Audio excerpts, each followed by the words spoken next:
नमस्कार, आरपी किचनमध्ये आपलं स्वागत आहे. तर या 2 कांद्यापासून मी रेसिपी बनवणार आहे. तर ही रेसिपी कोणती आहे ती पुढे व्हिडिओ स्किप न करता शेवटपर्यंत बघा.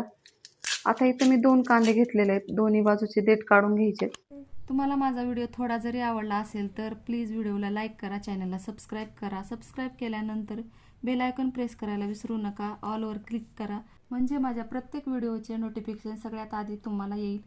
हाईप या ऑप्शनवर क्लिक करून जे काही पॉईंट्स असतील ते द्यायला मात्र विसरू नका. तुमचे एक लाईक, एक सबस्क्राईब आणि या हाईपचे पॉईंट माझ्यासाठी खूप महत्त्वाचे आहेत. आणि छानशी कमेंट करा. चला रेसिपीकडे वळूया. तर या कांद्याची रेसिपी उन्हाळ्यामध्ये एकदम चवदार आणि टेस्टी लागते. एकदा नक्की बनवा. आता इथं मध्यम आकाराचा कांदा कट करून घ्यायचा आहे.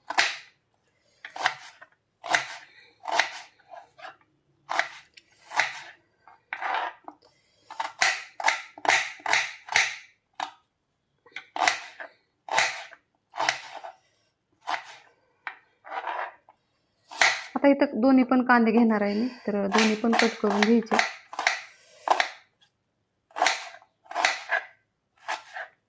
आता इथं कांदा कट करून झालेला आहे. आता इथं खलबत घेतलेला आहे स्वच्छ धुवून. आता या खलबत्त्यामध्ये कट केलेला कांदा टाकून घ्यायचा आहे. चवीनुसार मीठ टाकायचे. सुरुवातीला कांदा फक्त वाटून घ्यायचा आहे.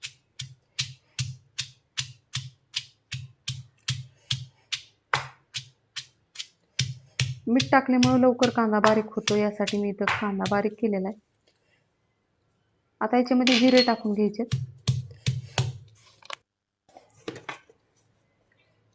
तर जिरे वाटले त्याच्यात शेंगदाण्याचं कूट टाकायचंय. तुम्हाला जर आवडत असेल तर कच्चे शेंगदाणे टाकले तरी चालतात. आता इथे लाल तिखट आणि बेडगी मिरची पावडर टाकले. आता हे सर्व एकत्र करून छान असं कुटून घ्यायचे. तर या कांद्याची चटणी मला थोडीशी बारीक केलेली आवडते, त्यासाठी मी इथं बारीक करून घेतलेली आहे. जर याची मोठी मोठी जर कुटली तर करकर लागते, त्यामुळे थोडं बारीक कुटायचे. आता एकदम छान अशी चटणी तयार झालेली आहे. आता एका वाटीत काढून घ्यायची.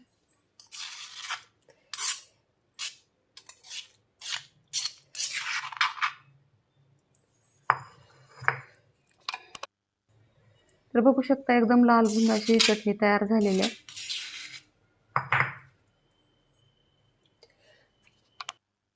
आता याच्यावर फोडणी द्यायची. आता मी गॅसवर 1 चमच्यावर तेल गरम करायला ठेवलेलं आहे. आता गरम झाल्यावर याच्यामध्ये जिरे मोहरी टाकायची आणि ही चटणीमध्ये टाकून घ्यायचे.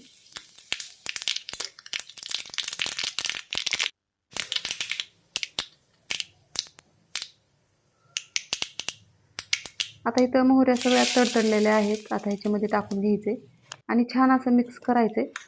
तर ही चटणी भाकरीसोबत तर एकदम छान लागते. एकदा नक्की बनवा. माझ्या चॅनलला सबस्क्राईब करा, लाईक करा, शेअर करा. व्हिडिओ बघितल्याबद्दल धन्यवाद.